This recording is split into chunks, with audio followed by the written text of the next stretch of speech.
Nkwaniriza nate gwe mukwano gwaffe atugoberera.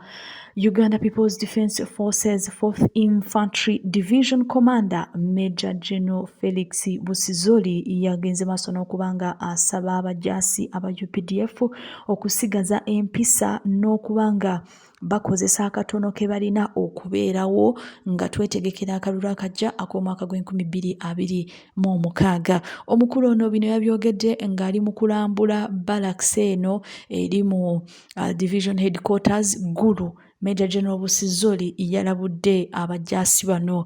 Nagamba omuntu yenna ayinza okugezaako okulaba nga akozesa kano akaseera k'akalulu okufuna ssente, okweyisa bubi, okola ebikolwa ebityobola eddembe ly'obuntu oba ebikolwa ebiyinza okuswaza ekitiibwa ky'amagye. Omukulu ono yagambye nti ebyo abo bonna bajja kubanga ate bafuna okubonerezebwa. Era omukulu ono yasabye abajaasi bano okwewala luxurious lifestyle, obulamu obw'okwejalabya, obulamu obulimu ssente.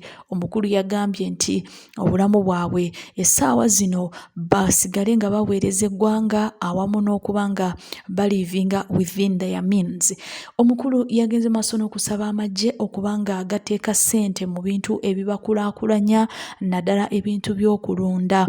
Era omukulu yagenze maaso n'okuba nga abasaba ssente zaabwe baziteekere mu bintu ebirala ebiyinza okuba nga bibasobozesa okufunamu akasente ke bajja okukozesa nga bavudde mu magye akaseera kaabwe nga katuuse. Era omukulu yasabye abantu bano obudde babuteeke nnyo mu kubanga bakyalira bakadde baabwe, bakyalira bakyala baabwe n'abaami baabwe.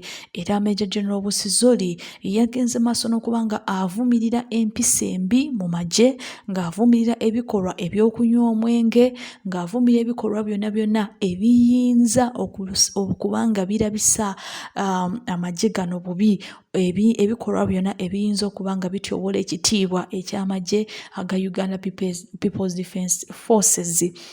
Era bino byabaddewo nga omukulu ali wamu ne Brigadier Paul Muwonge, Deputy Division Commander ne Departmental Heads and Staff Officers. Abasinga bona babaddeyo ng'omukulu akyagenda maaso n'okuba nga adeliveringa message eno eri abajaasi okwewala ebiyinza okutyoboola ekitiibwa eky'amagye g'eggwanga aga UPDF. Stay tuned and don't forget to subscribe.